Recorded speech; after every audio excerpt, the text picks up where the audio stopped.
You guys know that I wasn't a big fan of the trailer that we've seen earlier this year, which I found super boring, and there were quite a few people here who agree with me. And it seems that Bethesda has released a couple of concept images here that we are going to be having a look at with some explanations. So here we go. Let's have a look at those concept arts and see if this is going to be changing my mind a little bit on Starfield, which again, I haven't I found the trailer very off-putting, but hopefully this is going to be raising our interest a little bit. New Atlantis. Hi, I'm Emil Pagliarulo, Design Director of Bethesda Game Studios.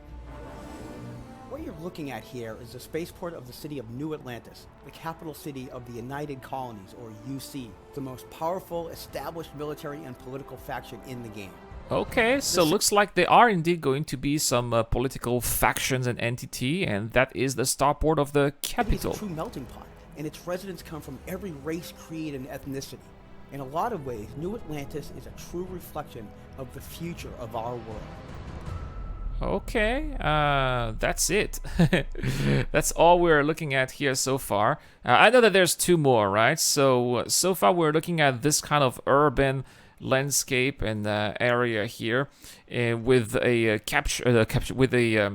a faction here that is basically, it looks like to be the main dominating faction, which is going to be a melting pot of everything, right? So maybe the capital city of the some kind of empire. I don't even know what the political landscape of Starfield is going to be, but yeah, not much to see here. This is just concept art, obviously, but it definitely looks more alive already. Even though it's just a static picture with some animated starships, it looks more alive than the trailer we've seen earlier this year, right? So glad to see that. Now, how big are those that city going to be? Is it going to be a city planet? Is it going to be like Coruscant, right? I don't know. The United Colonies, says Shadowrise. All right.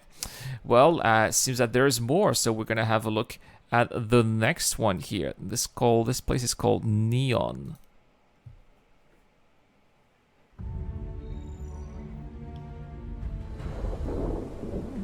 What you're looking at here is the Pleasure City of Neon. The Pleasure City. The Xenofresh Corporation built a giant fishing platform on a rather nondescript aquatic world. They wanted to catch fish until they discovered a fish with psychotropic properties. They could make way more money selling a drug than they could fish. Huh. That drug is Aurora and is legal only on Neon. People come from all over to experience it and everything else Neon has to offer.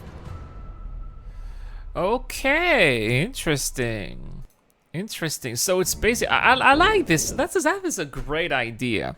That is a great idea. It's like a water world with a fishing platform.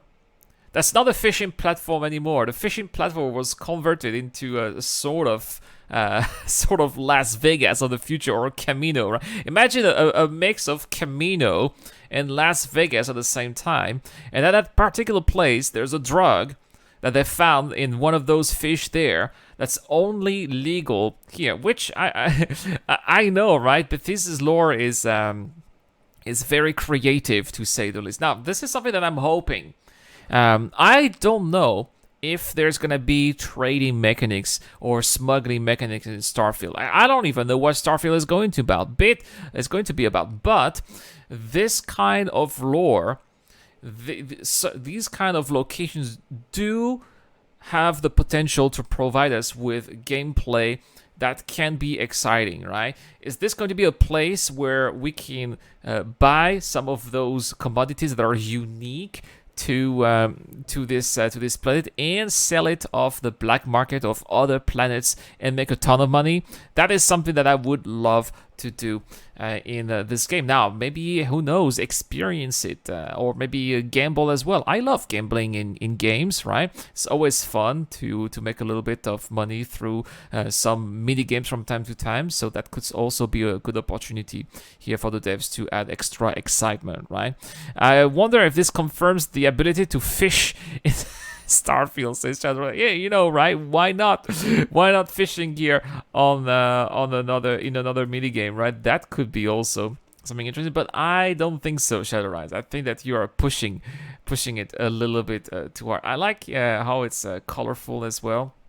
Now, it's one thing to show concept images. It's another thing to put it into reality, something that we see in Star Citizen, right? Taking years sometimes to transform a concept art into something that is a little bit more concrete in game. But so far, I'm liking what I'm seeing. Everything looks already so much better than anything we've seen in the trailer. Now, there's one more here that we're going to have a look at, and this is a place called Aquila.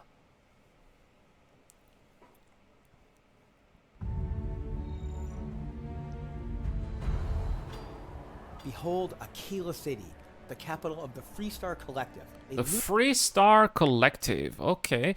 I don't know what you guys think, but the capital of an organization called the Freestar Collective that looks that crappy. This looks like Starfield Tatooine, you know, but instead of having sand, we have snowy mountains. But I like that. I like those rugged backwater places in sci-fi. They're usually the most interesting and the most immersive. So I'm happy that we're getting to see this as well Loose in this game. confederation of 3 distinct star systems. Only 3 The star city itself systems. is home to a variety of people, but they all have one thing in common. They believe in the sanctity of personal freedom and individuality. Ah, personal freedom, individuality. Okay, so does that mean that this is not something that we're going to enjoy in the rest of the playable universe in Starfield? Are there going to be, is there tyranny? Are there going to be oppressors? Or maybe are these people the type of same people that we get to see on Levski in Star Citizen, right? Which is kind of recluse area where you get all those people who only care about their personal freedoms, and they created their own sort of little utopia in the backwater area of the galaxy. Could be that as well. Aquila City is walled for a reason, and stepping outside those walls means facing the deadly Ashta, alien predators that are a cross between a wolf and a velociraptor. A wolf and a what? A colossus? I don't know what to say, but very interesting here. Seems like they are going to be creatures coming after you, which is definitely going to be adding some excitement, and I am sure that there are going to be quests and gameplay requiring you to be going outside of those walls, right? All right. That is so interesting, guys. We've seen 3 concept art from Starfield that are telling us so much, so much more compared to the trailer that we've seen earlier this year, right? Which I think is a shame. I wish that we had seen a little bit more before. But you know what, guys? This is leaving me more excited about Starfield, and I'll be maybe looking out for more information about Starfield in the future with those concept art. This is raising my interest, so we'll see, guys. But let me know in the comment section down below. Are you happy about Starfield, or do you think that this game is going to flop? I'd like to know everything.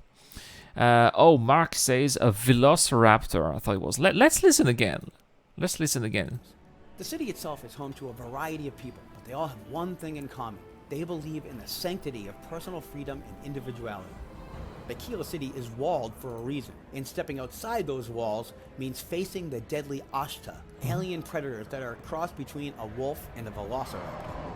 Oh, a velociraptor. Okay. I guess that the closed captions or the subtitles here did help as well. Sorry, my listening skills are not that attuned, I suppose, right? But you guys are awesome. You noticed it. Thank you so much. And a shout out to Dr. Forbin, Tella, and Eric Ohm for their generous contributions on Patreon. Thank you very much. This video is brought to you by the people who support this channel on Patreon and via the join button as well. Supporters of the channel get access to lots of cool perks, such as access to my private Discord, your question answered in the show, you get to know when I'm going to play, and also you get to have a chance to influence the editorial line of the channel. Any help is appreciated, starts at just $1 a month. Thank you very much for watching. This is The Eradicator, and I'll see you guys later.